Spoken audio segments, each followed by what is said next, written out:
तुम लोग इतनी रात को मेरे पास क्यों आए हो? तांत्रिक बाबा, हर दिन रात को हमारे गांव में एक बेताल आता है और लोगों को आकर खा जाता है। हम लोगों की जान आप बचा लीजिए। हम लोग आपकी शरण में आए हैं। वो अपनी योग की दृष्टि से बेताल को देखते हुए कहता है,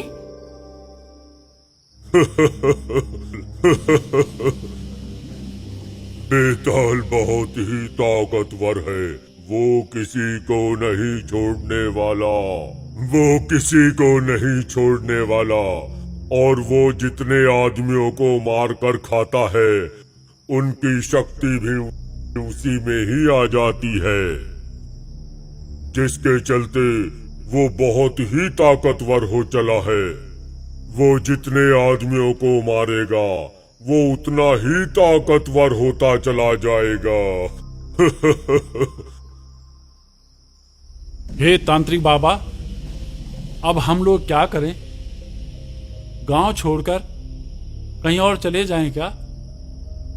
कोई तो उपाय होगा। कृपा करके हमारी जान बचाइए तांत्रिक बाबा। हम लोगों की जान बचा लो बाबा। अरे मुखिया, उस बेताल को हमेशा हमेशा के लिए समाप्त करने के लिए झील के किनारे शंकर भगवान का मंदिर बनवाना पड़ेगा और बहुत सारी पूजा पाठ भी करनी पड़ेगी। लेकिन वो जीते जी वहां मंदिर नहीं बनने देगा।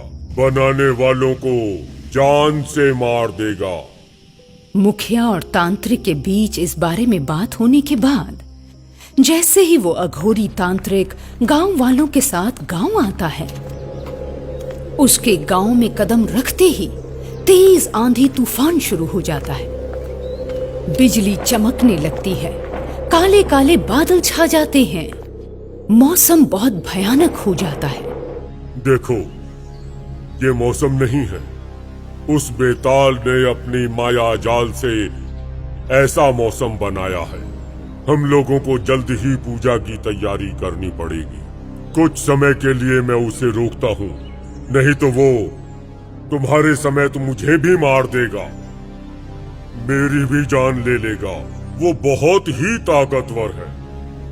और फिर तांत्रिक ने शिव शंभू कहकर अपना त्रिशूल ऊपर आकाश की ओर उठाया, जिससे मौसम सामान्य हो गया। मौसम के सामान्य होते ही लोग कहने लगे, बाबा, ये तो चमत्कार हो गया। बाबा, ये तो चमत्कार ही हो गया। चमत्कार नहीं हो गया। बेताल ये जान गया है कि मैं यहाँ आ गया हूँ और वो जरूर हमला करेगा। तुम लोग पूजा की सामग्री लेकर मेरे साथ झील के पास चलो। जैसे ही वो झील पर पहुंचते हैं, तांत्रिक वहीं हवन कुंड बनाकर उसमें आहुति देना शुरू करता है। देखते ही देखते हवन कुंड में से एक विशाल सा प्रकाश प्रकट होता है।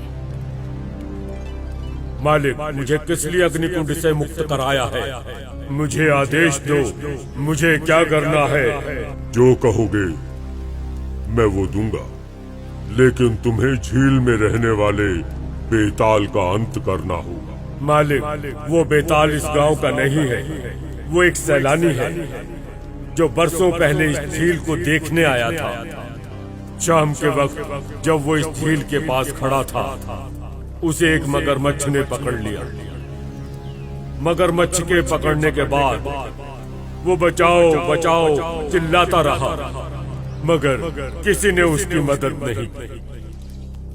और मरने के बाद वही बेताल बनकर गांव वालों को मार रहा है।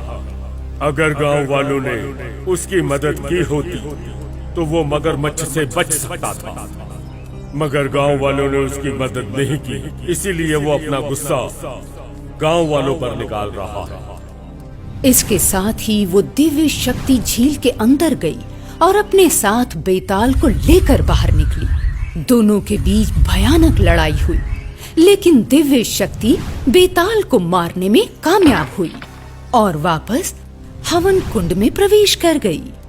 उस दिन से सुजानपुर में फिर से खुशहाली छा गई। बाबा के कहने पर लोगों ने वहां एक भव्य माँ का मंदिर बनवाया, जहां पर लोग निरंतर माँ का पूजा पाठ करने लगे। फिर उन्होंने बेताल का सामना कभी नहीं किया।